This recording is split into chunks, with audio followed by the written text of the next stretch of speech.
قل اهبطوا منها جميعا فإما يأتينكم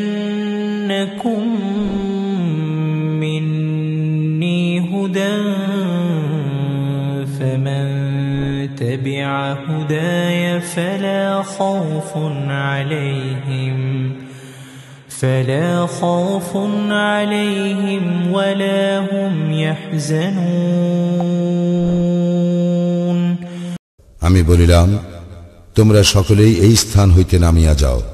পরে যখন আমার পক্ষ হইতে তোমাদের নিকট সৎপথের কোনো নির্দেশ আসিবে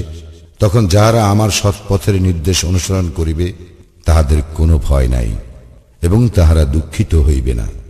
We said, get you down all from here, and if, as is sure, there comes to you guidance from me, whatsoever follows my guidance, on them shall be no fear, nor shall they grieve.